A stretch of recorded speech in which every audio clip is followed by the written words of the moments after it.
first leg of Code for the Next Billion is a 4-month-long immersive program for 10 startups who are creating apps for new internet users. Now, we received over 250 applications. These were screened and 20 shortlisted startups made it to Mumbai for a high-intensity jury round. The jury picked 10 startups, and over the next couple of weeks, we will bring you the journey of these entrepreneurs as they're put through the paces of refining their apps, figuring out product market fit, rigorous field testing to find out what the common man on the street really wants. We'll conclude this series with a high-intensity demo day. So let's start with a look at what we have lined up on the show for you today. Hi, I'm Krishnal, the founder of Light Vision Technologies Limited, and our prime product Netaji, it connects you with politicians and government officials so that you can share your views and you can get your problems resolved. So I'd like to begin with the question. Does it annoy you when you drive over a pothole or when you see garbage lying on the road? But do you use Facebook and Twitter to connect with local politicians or with the municipal corporation to get these problems resolved? Well, most of us don't. And this is the problem that we are trying to solve. All you have to do is download the app and write about your issue in less than 40 characters. That's it. You can do it in 3 seconds, and you have to post it.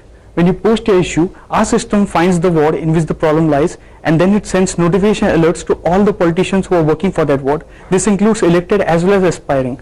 So now these politicians will start working on your issue, and they'll keep you updated about their current status. Now the best thing about Netaji is that as a citizen, your profile is kept anonymous, and this is done specifically so that you don't hesitate to post your issues freely.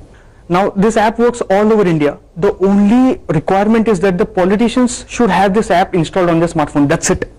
So I began in 2015, and by now we have around 4,000 users. We have more than 300 politicians, and we have resolved more than 35% of the issues. How would you acquire users? You'd expect the users to be proactive enough? Proactivity, what you're saying is, it all depends on how you get your issues resolved. If the issues are getting resolved, or if you're keeping them engaged on the progress, they are always active and they spread the word. The question is, how do you get the first 10,000 users? How do you get the first 10,000 users? So correct. So we have to go with a mix of traditional and digital marketing, like traditional, which by flyers, hoardings, the normal ways, and the other is digital marketing. Yeah, the most important thing, the app is integrated with social media, so the politicians themselves drive their own set of network to join this app. So that is one major factor that helps us grow faster. The first product created by the Light Vision team is an app called Netaji that connects citizens with local politicians and municipal corporators. Using a simple interface, citizens can post grievances which are immediately notified to the politicians, and subsequent progress on solving the issue is tracked as well. As of now, Netaji is at a pre-revenue stage and is focused on acquiring users, but their long-term goal is to grow into a big data company for the government. Let's take a look at Krishnal's startup story. During my college years, during the second year of engineering, I had gone for voting for the local elections, and at that point I had really no clue of whom to vote for. So that day I made a random vote, but I came back home and I started thinking, like, what should I do to make the system better and more transparent so that youngsters like us who are not much into understanding the political system of our area can go out and make a informed choice. I myself was not interested into opening my laptop to visit a politician's profile. So keeping the user's mindset in context, what I did was I thought about the smartphones, and I realized that in a smartphone you can capture location as well as a picture. So that portability and that flexibility added a lot of power to my idea. So here's how the app works. Notice something amiss and want to report it to the local authority or politician in charge? Simply take a photograph and write up a short note on the Netaji app. The app picks up your location and directly transmits the grievance to a relevant authority. The best bit, your identity stays anonymous, but you can monitor the progress on the issues and even chat with the politician. I used to think that the politicians won't be talking to anyone they must be really busy in their work and they would not entertain too many people, but I was completely wrong. Politicians are actually where they want to listen to people at every point of time. It's just the matter that you have to go and speak to them directly. That's the only thing that I've learned, and I used to keep going to each and every politician directly to the office. I would not even call them. I would directly step into the office and say that I have something to show you, and I would start speaking to them. And when I used to show them, they would get so much eager and so much anxious about the project that they would be interested, and they would be telling me 10 more things that I would not have to figure out on my own. What also works well for the politicians is that they have tangible proof of the work done and can make data-driven decisions based on the analytics of their ward or constituency. Politicians can also showcase their welfare activities and broadcast messages to the residents of their ward or constituency without setting up a network of friends and followers. The activities are geo-targeted towards a set of people who belong to that ward. Okay, so as of now, we have around more than 4,500 users, and what we are reaching around 5,000 in this by this month.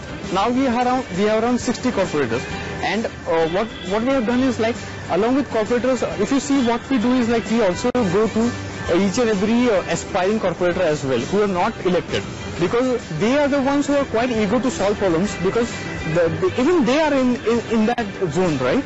Although they are not elected, so we are also getting them on our side. So adding everybody till date, we have around 400 politicians. The team is now focusing on marketing the product to political parties and creating a subscription-based revenue model. Going forward, the team is looking to work on tools that will make data collection and analytics easier for political parties and government bodies, therefore increasing their productivity across all levels. The pitches are done and the jury now has to pick 10 startups that will go through the program. Remember, the startups that make it to Code for the Next Billion will be incubated by NASSCOM 10,000 Startups and Facebook's FP Start program. They will get technical, marketing and networking opportunity with industry leaders. So let's go right across to the jury and find out what they've made of the startups who participated and what they're looking for. Some of the things that really stood out for us in the discussion was, one, the passion these entrepreneurs brought in. Some of them have been doing things for years, funding it out of their own pocket. As we went through the discussion, we anchored more on the impact of the app and the opportunity to disrupt. Frankly, the revenue strategy at this point became less important. In the story of entrepreneurship, we all lack things, you know. I mean, by the time you become successful, you'll be working on either 7th or 8th, whatever iteration. But I think what was most exciting for me, especially coming from Bangalore, it was a fresh breath of air. I didn't see any just one more delivery company, one more e-commerce company trying to just, you know, pitch a 10 slide or 11 slide, and I'm figuring out that what is so different. All right, Vikram, you know, what were you looking for? Most of them were not giving up on the customers or the suppliers. So a person, when he says that, you know, I'm trying to change the way the society communicates with my politicians, he's not given up on the politicians yet, or he's not given up on the healthcare system yet. So that is exactly where you know, the benefit of youth comes out. And now India is changing very rapidly, and I think what is happening is that the aspirational pyramid of people at the bottom is exactly the same as is yours and mine.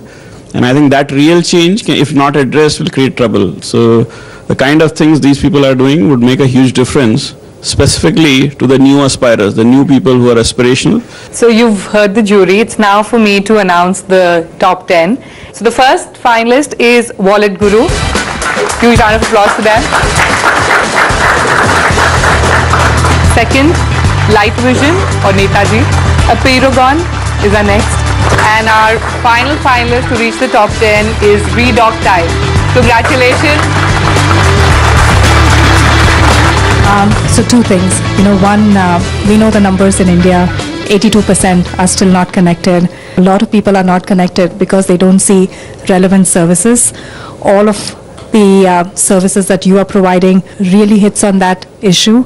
We'd love to see more women entrepreneurs on the stage. So congratulations to the one woman entrepreneur on the stage.